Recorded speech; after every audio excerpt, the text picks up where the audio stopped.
Hi అండి.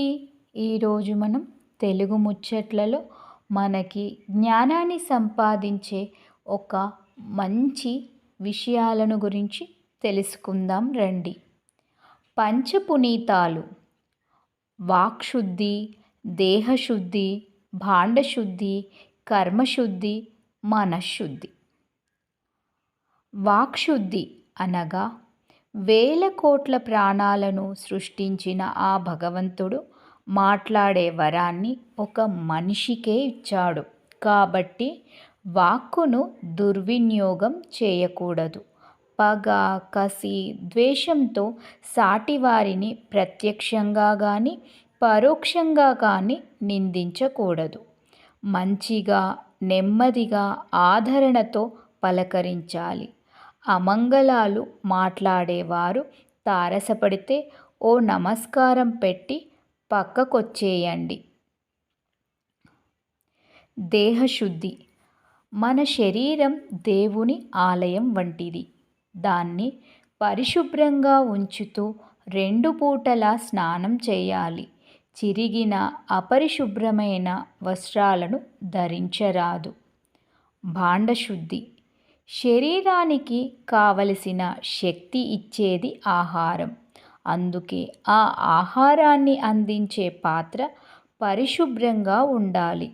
స్నానం చేసి పరిశుభ్రమైన పాత్రలో వండిన ఆహారం అమృతతుల్యమైనది. కర్మశుద్ధి: అనుకున్న పనిని మధ్యలో ఆపినవాడు అధముడు. అసలు పనినే ప్రారంభించనివాడు అధమాధముడు. తలపెట్టిన పనిని కర్మశుద్ధితో పూర్తి చేసినవాడు ఉన్నతుడు.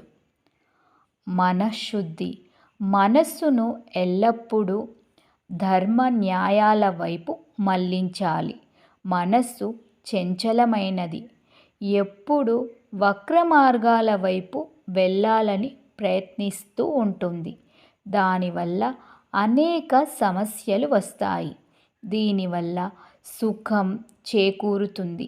కాబట్టి ఎవ్వరికీ హాని తలపెట్టని మనస్తత్వం కలిగి ఉండటమే మనశ్శుద్ధి. ఆహారంలో భక్తి ప్రవేశిస్తే ప్రసాదమవుతుంది.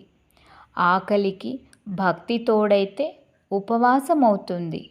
నీటిలో భక్తి ప్రవేశిస్తే తీర్థమవుతుంది. యాత్రకి భక్తి తోడైతే తీర్థయాత్ర అవుతుంది. సంగీతానికి భక్తి కలిస్తే కీర్తన అవుతుంది. గృహంలో భక్తి ప్రవేశిస్తే దేవాలయం అవుతుంది. సహాయంలో భక్తి ప్రవేశిస్తే సేవ అవుతుంది. పనిలో భక్తి ఉంటే పుణ్యకర్మ అవుతుంది. భక్తి ప్రవేశిస్తే మనిషి అవుతాడు. జై శ్రీరామ్.